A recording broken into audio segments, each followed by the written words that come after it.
3 ঘন্টা আগে একটি পোস্ট করেছিলাম যে কোনো টালবাহানা ছাড়া গণভোট গণভোটের হ্যাঁ কার্যকর করতে বা হ্যাঁ কার্যকর করার মানে হ্যাঁ পক্ষে অবস্থান নিয়েছে। তো সেক্ষেত্রে হুট করে আমাকে জেলা ছাত্রদলের পক্ষ থেকে আমাকে বলা হলো যে আমাকে বহিষ্কার করা হলো। পরবর্তীতে আমি ভাইদের বললাম যে ভাই ঠিক কি কারণে আমাকে বহিষ্কার করা হলো, কারণটা কি?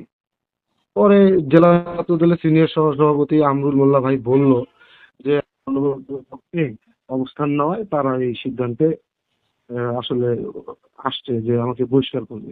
লালমনিরহাটের আদিতমারি সরকারি কলেজ ছাত্রদলের সাংগঠনিক সম্পাদককে বহিষ্কার করা হয়েছে। বহিষ্কারাদেশে দলীয় শৃঙ্খলা ভঙ্গের অভিযোগ আনা হয়েছে। হ্যাঁ সুপ্রিয় দর্শক, ঠিকই শুনেছেন। আজ সোমবার 30 মার্চ বহিষ্কার আদেশ পাওয়ার পর রাকিবুল হাসান নামের ওই নেতা তড়িঘড়ি করে ফেসবুকে স্ট্যাটাস দেন। স্ট্যাটাসে তিনি উল্লেখ করেন, গণভোটের পক্ষে অবস্থান নেওয়ায় 1 ঘন্টার মধ্যে তাকে বহিষ্কার করা হলো। সোমবার জেলা ছাত্র দলের সিনিয়র সহসভাপতি আমরুল হাসান মোল্লা স্বাক্ষরিত বহিষ্কার আদেশে বলা হয়, দলের লালমনিরহাট জেলা শাখার সিদ্ধান্ত মোতাবেক সাংগঠনিক শৃঙ্খলা ভঙ্গের সুনির্দিষ্ট অভিযোগের ভিত্তিতে আদিতমারি সরকারি কলেজ ছাত্র দলের সাংগঠনিক সম্পাদক রাকিবুল হাসানকে প্রাথমিক সদস্য পদ সহ দলীয় সব পদ থেকে বহিষ্কার করা হলো। উক্ত বহিষ্কার নেতার সঙ্গে সংগঠনের সব পর্যায়ের নেতাকর্মীদের কোনো যোগাযোগ না রাখার নির্দেশনা প্রদান করা হলো।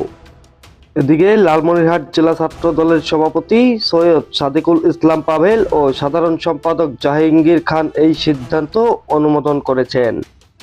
দলীয় একাধিক নেতা দাবি করেন, কলেজ শাখার সাধারণ সম্পাদক প্রার্থী ছিলেন রাকিবুল হাসান। পরে তাকে সাংগঠনিক সম্পাদকের পদ দেওয়া হয়। সেই পদে সন্তুষ্ট হতে না পেরে দল থেকে পদত্যাগ করেন। পদত্যাগ করার পর আবারও দলে থাকার সিদ্ধান্ত গ্রহণ করেন। এরপর দলের নেতারা মৌখিক এই সিদ্ধান্ত মেনে নেন। তারপরে দলের আর কোনো কাজে রাকিবুল আসছিলেন না। এরপর কয়েকটি শোকজ করা হয় এবং শোকজের জবাব না পেয়ে বহিষ্কার করা হয়। তিনি এলাকাতে কিংবা কলেজেও থাকেন না। বহিষ্কার হওয়া রাকিবুল হাসান সাংবাদিকদের বলেন, আমি গণভোটের পক্ষে স্ট্যাটাস দিয়েছি, সে কারণে আমাকে 1 ঘন্টার মধ্যে বহিষ্কার করা হয়েছে। পদত্যাগপত্র জমা দেওয়ার বিষয়ে রাকিবুল বলেন, আমি 8-9 মাস আগে পদত্যাগ করেছি। পরে বলেছি আমি পদত্যাগ করব না, দলে থাকতে চাই। আমি ক্লাস 9 থেকে ছাত্রদল করি। আমি এখন নিজ জেলাতেই থাকি না, একটা ট্রেনিং করছি বাহিরে।